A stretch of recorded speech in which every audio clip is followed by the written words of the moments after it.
Hello YouTube. Today we'll be covering this integral. I remember I created a short quite recently regarding this integral, but I glossed over many of the steps and didn't clarify a lot of things. So in this video, I'll walk you through every step and make sure there won't be any confusion. So let's start with my first step. So step 1, which is where I converted I into e to the pi over 2 I power.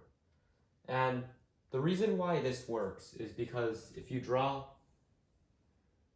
well, first of all, a complex number is defined by this a plus bi, or e to the I theta.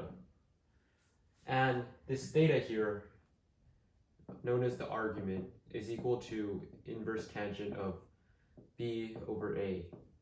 Because if you draw a unit circle on the complex plane, like this, you'll see that if you have, let's say you have some point up here, coordinate is coordinate is 0, I,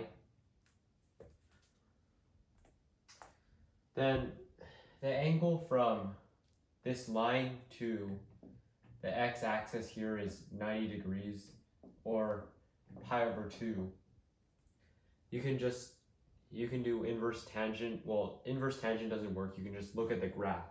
So you'd be able to get e to the I theta is equal to pi over 2. So I times pi over 2.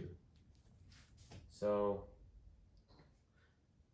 we can verify this step, where 0 plus 1i is equal to this. Now, my step 2 was raising it all to the I power. So this is the same thing as saying e to the pi over 2 I to the I power. And this is e to the pi over 2 I times I power, or e to the negative pi over 2 power. Now, in my step 3, so we can verify this. In my step 3, I multiply this negative pi over 2 with the x squared. So this expression is the same thing as saying I to the x squared power. So this is also equal to e to the negative pi over 2 to the x squared power. So we can say e to the negative pi over 2 x squared power, but you can multiply the exponents, so this is equal to e to the negative pi over 2 x squared power. So we can verify this. Now let me move on to my next steps. I'll erase this because I'm sure you understand it now. So on to step 4.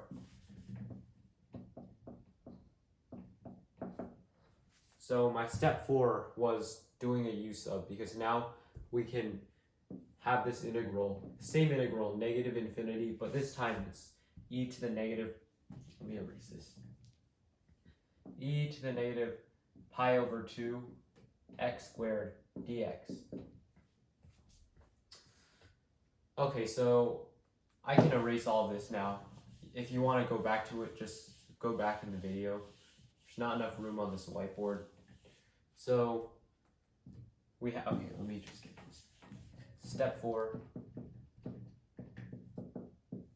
negative infinity, infinity, e to the negative pi over 2 x squared dx. So now in step 5, we have to consider another integral. So you may remember from my Gaussian integral video that integral from negative infinity to infinity of e to the negative x squared dx was equal to square root of pi. And if you're confused about that concept, you can go to that video. It's going to be linked in the description. So because we already know this fact, we just have to kind of change this up so we get a slightly different answer. That is this times a multiple, a constant of itself. So we know this.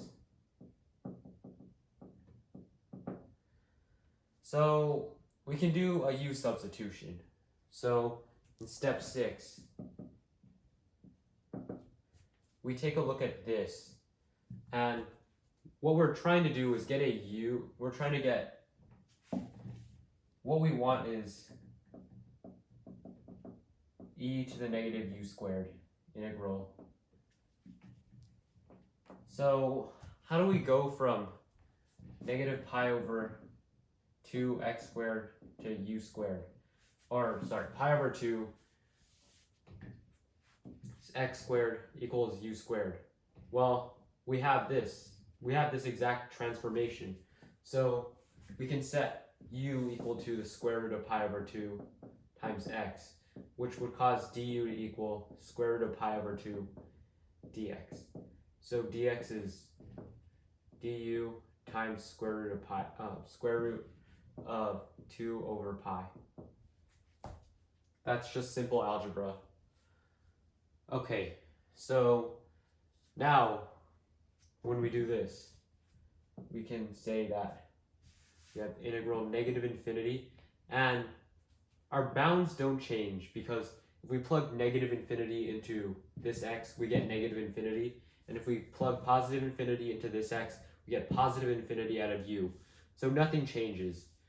However, what we do changes the constant. So instead of just having 1 multiplied by this, we get square root of 2 over pi. So we'll have square root of 2 over pi times, well, we can just substitute this in. So we have e to the negative u squared. And then we already have our du, which is this, so it's these two. That's du, or dx. So now we can bring out the constant. So we have square root of 2 over pi times this integral du. Then we can just solve, because variables are interchangeable, so this is basically the same thing as saying x. Since it doesn't matter what variable you're integrating in, it's going to be getting you the same answer. So this is square root of 2 over pi times, I've got this result already, square root of pi. That'll equal square root of 2. Thank you for watching. And you can check out the short if you want, but you already watched the full video, so it doesn't matter.